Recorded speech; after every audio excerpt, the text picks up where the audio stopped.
With the current situation across all of our communities, most of us on some type of lockdown or limitation on where we travel, who we interact with, and with some states even banning us arriving across their borders.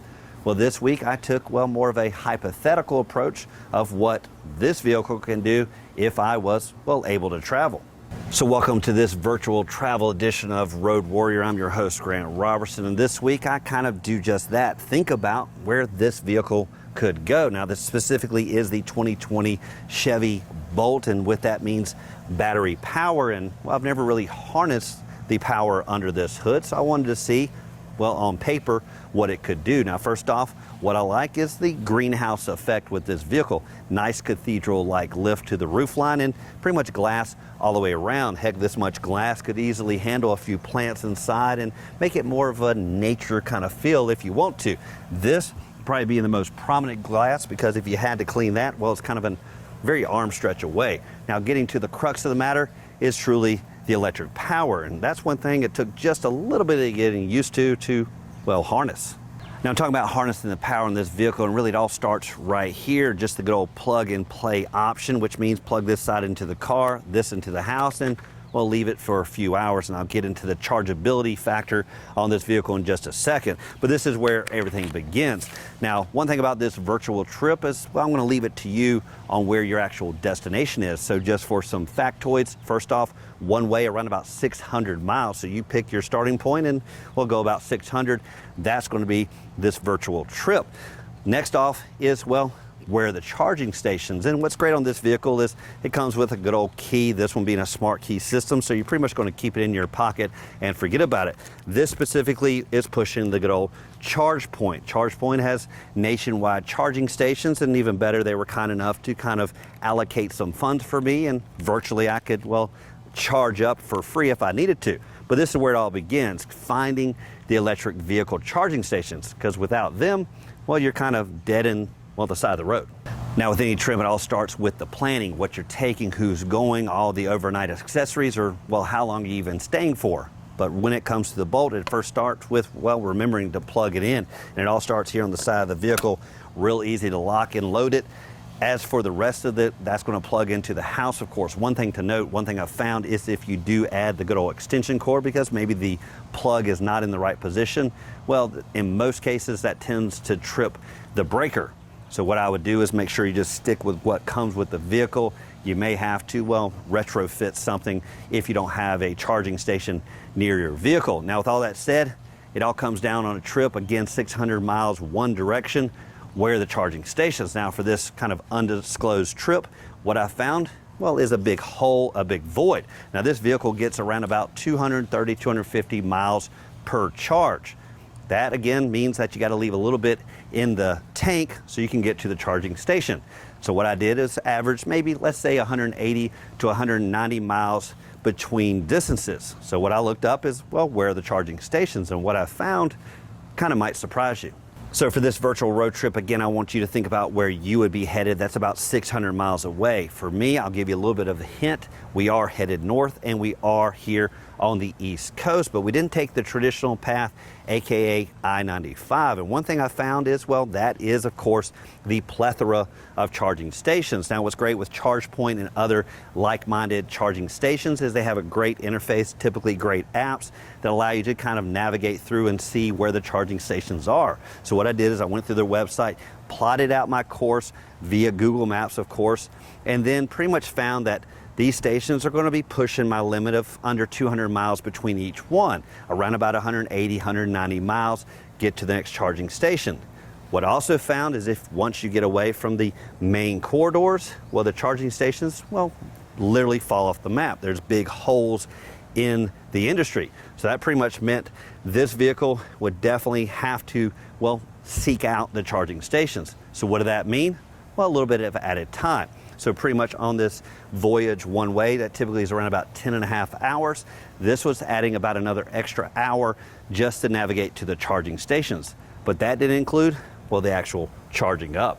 So not all charging stations are created equal. Level ones, obviously the slowest of options, pretty much mirror what you're doing at your home. Level 2 steps things up just a hair, and then so on and so on. DC fast charging being, well, the quickest of the options out there. Now, what you'll find, again, with the app and the mapping system for ChargePoint and other charging stations, is allows you to kind of differentiate which charging stations you're looking at. Again, because they're not all created equal. Now, just for some, well, thinkability here for this virtual road trip, what I saw along my path was pretty much only level 2. What that means is this vehicle will charge up at about 20 to 25 miles per hour. And again, if I'm trying to get to, well, about 200 miles of charging, that's going to take an extra 8 hours to get this vehicle fully ready to even get to the next charging station. So that pretty much means, well, I got to get to the first charging station, stay overnight, and, well, pick back up where I left off. So with the level 2s pretty much being all that is along my path, that pretty much meant I had to stop each time and pretty much stay in the area. That versus DC fast charging stations that, again, are along main corridors and obviously are more readily available. With those, you're going to see charging times about 6 times the level 2. That means, well, instead of about 20 miles of charging per hour, well, you're going to get about 120. So if, well, in about 2 hours, I have a full tank and I'm able to go to the next charging station. In that case, for this virtual road trip, DC fast charging would only add about 4 extra hours of time. That versus, well, adding 16 hours to this road trip. Now, continuing on with this virtual road trip, we obviously covered, can we get there in the physical sense with the battery powered? We certainly can. It's going to take a little bit of extra time. The next thing is, can we get there in the literal sense, physically fitting inside this vehicle? Naturally, it looks, well, on the smaller side. And, well, for this virtual road trip, we had 2 adults in the front and our 4-legged friend here in the back. That took up the whole situation, mainly because he's spoiled, not because of size. That pretty much meant, well, for this 4 or 5 day trip, this could be compromising and limited in space. But thankfully, with the changing of the second row here, we can adapt a little bit of extra cargo space. Now, by the numbers, what you're seeing is about 164 inches, wheelbase around about 102, width just under 70 inches, and around about 62 inches tall. Not bad numbers, and, well, to be expected in a vehicle that, well, is trying to be efficient. Now, before we dive inside, let's talk about the overall design. Well, it's pretty much straightforward. Good old hatchback-like look. Does have some safety, backup sensors, backup camera, even though there's a kind of a surround view here. Blind spots appear when you're not expecting it, so we're keeping the scratch and dings to a minimum because we certainly don't want to add any extra hours to our time on this virtual trip. Now, underneath here, what you're going to see is fairly decent, around about 17 cubic feet of space. Now, for comparison, that's going to be a decent size, mid-size sedan, really giving you tons of trunk space. Now, unlike a sedan, which of course is more cavernous, this is very vertical. And what I like is the ability to kind of do a 2-tier system. Lower items right here, and then you can kind of put this into place, keeping items separate and basically stacking in the vertical sense like we see. Now, this tonneau cover basically hides all the gear. What I also like is the ability to transform cargo. Fairly simple, and all you have to do is remove this to make life a little bit easier and clear to get to. Then what you're going to notice is just some handles on either side. It's about a 60-40 split, maybe 80-20. Just simply pull here, lay this down. And what's interesting with the amount of really the length of this vehicle on the inside, really this second row lays down with ease, even with the headrest in place. Now, the only thing that's not virtual in this kind of road trip is really the ability to climb inside this vehicle, kick the tires in. Pretty much in the day, we know we're not going really anywhere, but we can at least feel like we are. Now, what we have first off is the spaciousness of the inside. Where it starts is with this huge bank of glass, extended dashboard, throwback Thursday, the cathedral likeness up here above, and the kind of sure-footed grounded planning, which gives a lot of space from floor to ceiling. That helps, well, make me feel, even my 6'2" frame, quite comfortable. What we're going to see up front, legroom numbers, around about 41 inches. There in the second row, about 36.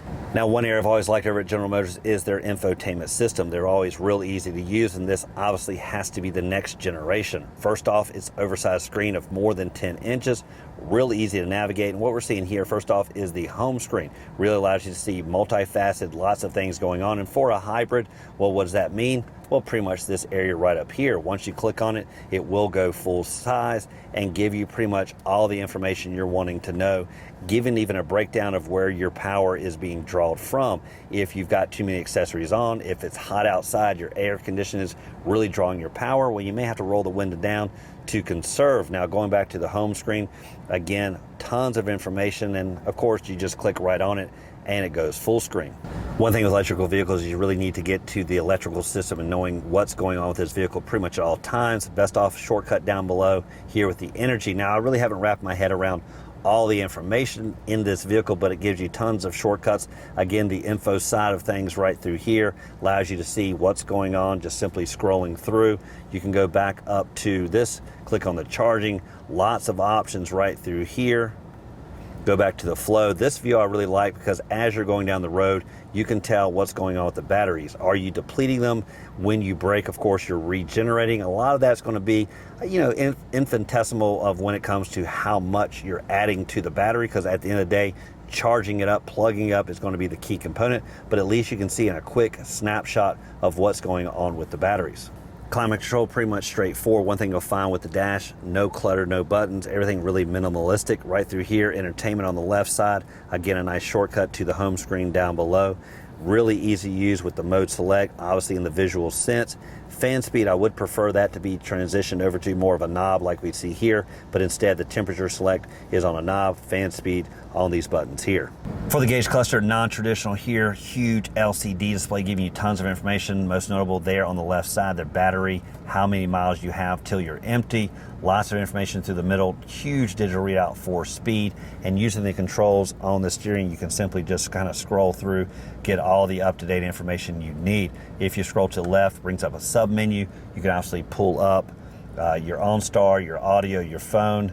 That then obviously is displayed for a quick glance versus distracted driving looking at the center infotainment system. Now, there's no clutter on the dash when it comes to buttons, but the steering wheel, well, takes the cake. First off, over here on the left is the adaptive cruise control. I like the fact this is real easy to use, allows you kind of to avoid collisions with the alert system, as well as lane assist right through here. And surprisingly, a nice heated steering wheel in the cold months. I don't really need it right now. Over here on the right, the controls for the LCD display and shortcuts for your phone. Non-traditional when it comes to shifting gears with this toggle system. Pretty much press the button, push up and over for reverse, pull down for drive, and just simply hit the side button and return it to park. Down here below, you do have connectivity in the form of USB outlets, another auxiliary power up there underneath the dash. Now, interestingly, over here is a wireless charging system. Took me a second to find it. The only problem is, well, it doesn't want to do the current generation of phones. Even with my case on, it won't do it. In most cases, I like the fact that wireless charging pretty much means you just lay it down. But in the case over here at the Bolt, well, it wants to compartmentalize my life, well, and it just won't go in.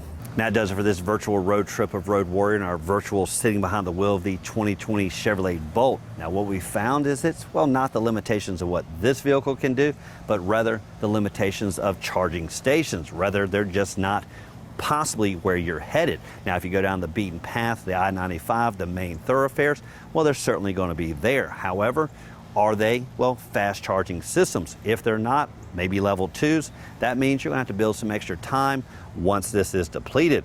But certainly, it will get you to where you're going. So what we need to do is not, well, adapt this, but rather adapt the charging stations, making them, well, readily available. Once they're as, well, prevalent as gas stations, well, this will be our go-to choice. Now, as always, thank you for watching this edition of Road Warrior. Keep both hands on the wheel and eyes straight ahead.